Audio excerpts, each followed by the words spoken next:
two-part series, the last video on Arachna, and it's going to cover the mid to late game. This video is actually in particular just going to cover the late game because the mid game with Arachna is kind of boring. All you really do is just farm with your neutrals and with your hero.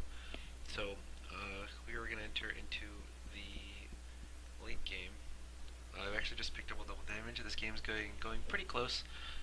I've had some good moments, but I'm actually doing about even, like 9. I think my record's 9, 7, and 6. So above the curve, but not doing the best. But that's okay since Arachna's mid game obviously is a lot of farming and a lot of getting ganked.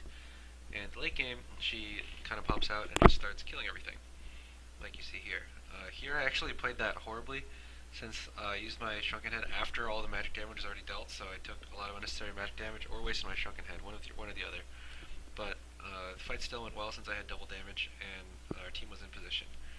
So a couple comments about this game, about the game so far. Right now I've had 2 creeps creeping in our own forest for quite a while, so they're just A-clicking on a creep cam, and then when they're low, going to heal. The other team actually has been roaming a lot, which is why I have so many deaths. They actually have quite a few stunners like Pebbles and Pestilence, who have just been pretty much on me for most of the game. Their farmers, which are Puppet and Forsaken Archer, are actually playing a pretty large ganking role, so they're not really farming that much, which is why Arachna's late game is definitely going to dominate this game. So at the moment I got a Shrunken Head obviously first, since they have so much so much stunning and burst damage from Pestilence. Basically all their heroes have a stun or a burst skill, so that's why I got Shrunken Head. And the next item is going to be Geometer's Bane, since it's just the best item, since it gives you, I think it's the most efficient survivability item and the most efficient damage item at the same time. So you should pretty much just get it on every hero, like I've said in pretty much most of my videos. So there's a Geometer's Bane. From here, the next item I'm looking to buy is definitely a Symbol of Rage to finish off the Whispering Helm, since the other team has so much. Their farmers aren't really farming that well, so I don't really need that much damage to keep up with them, but I do need to survive from the stun lock from Pebbles and Pestilence. So Symbol of Rage is definitely going to help me with that, and also get my HP to full from after they've hit me while I'm stunned. So that fight, I showed up a little bit late, since I really didn't think my team was going to engage bottom next to the enemy tower when I was like at our ancients. But since they did, I ended up showing up with a double damage, so the other team basically had to run away, and whoever I slowed with my web shot was just going to die, so that's what happened. It's important to note that at this point in the game, right when you finish, once you have Shrunken Head and as soon as you finish Geometer's Bane, Arachna's pretty much from here on out is considered one of the strongest heroes.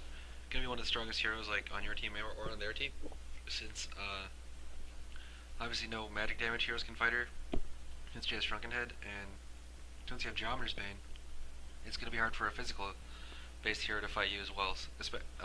And on top of that, you also have your ultimate, so basically just no one can fight you, so you should really just be looking to pick a fight as soon as you finish these items.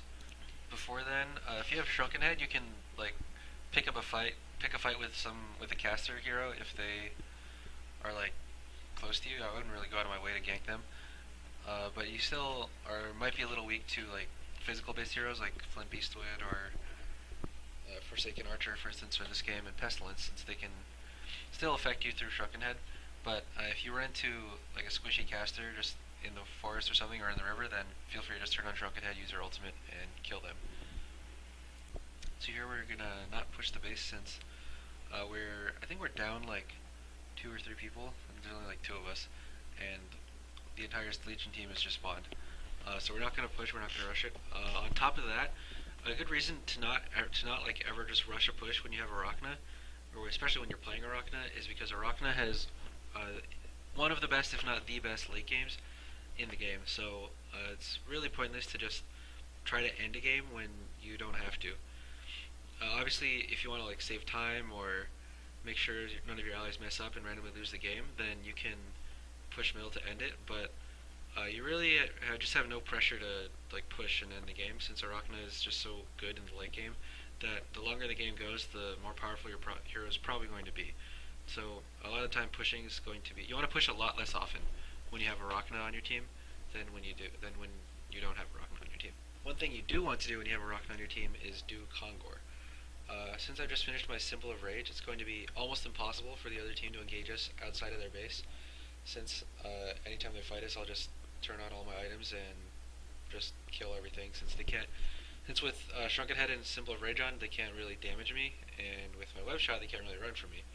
So if they ever get into a fight with me, they're just outside the base. They're just going to lose. So that's why it was safe for us to Kongor there, since if they want to stop us from Kongoring, they'd have to fight us outside the base, and I just explained why they can't do that. So since I just finished my Symbol of Rage and have a Token of Life, I feel like pretty safe. It's going to be really hard for them to actually kill me. So I think we feel safe enough to push. One thing about Arachna is that you're going to notice that this game I'm not actually that far ahead of the curve. I think I'm only 14 and 7, which I guess is pretty good, but it's not at the point where normally a hero that's doing that well, that's dominating that much, wouldn't be able to just 1v5 a team. But Arachna is a different story. This hero, if you're even doing this well, you can 1v5 a team. So her real weakness is in the mid game. She doesn't really have any stuns or CCs, so she can be pretty easy to kill. But as you're gonna see here, I'm in the late game, and all I've done to really get myself ahead is Whispering Helm farming, and basically just running through 3 heroes and just tanking everybody. And it's not even close with Token of Life. I can get a triple kill, almost a quad kill. If I would have been a quad kill if this Accursed didn't steal his kill, but triple kill, almost a quad kill. Basically just 1v5ing their team while my allies heal me.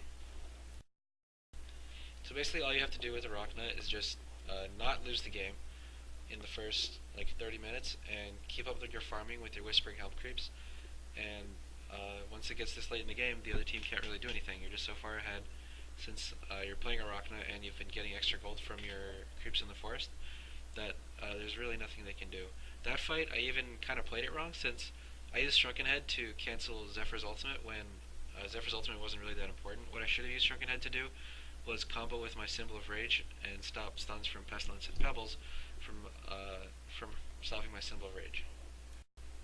So that's something to keep in mind. Once you have Symbol of Rage and Shrunken Head, you never want to use Shrunken Head when you're going to use Shrunken Head, when you're going to use Symbol of Rage later in the fight. Basically, you always want to use those 2 items at the same time, because you want to prevent using Symbol of Rage and then just getting stunned for the entire duration and wasting your activation. Symbol of Rage activations are extremely powerful in a fight, and you want to make sure that you maximize its use. So using Shrunken Head to protect it is definitely something that you should be doing. So this game is basically over. Like I said, Arachna scales incredibly well with the late game, and we're already ahead. So they're just going to get further and further behind. I even have so the next item I bought was a Rift Shard. Since I'm tanky enough, all I really need is damage. I don't even need the dodge really from a Wing Bow. So since I just wanted damage, Rift Shards is the correct item. It's better than Savage Mace since none of them have Wing Bow, and also the critical strike stacks well with my 3rd skill Precision. So this is just pretty much the end of the game, just to show you how strong Arachna can be. Basically, Glacius dies without really doing anything, and now it's their 3 most late game-ish heroes Pebbles, or Puppet Master, Pestilence, and Zephyr. And late game Arachna is just gonna kill all of them. I guess I'm kind of maxed out, but they all have items too.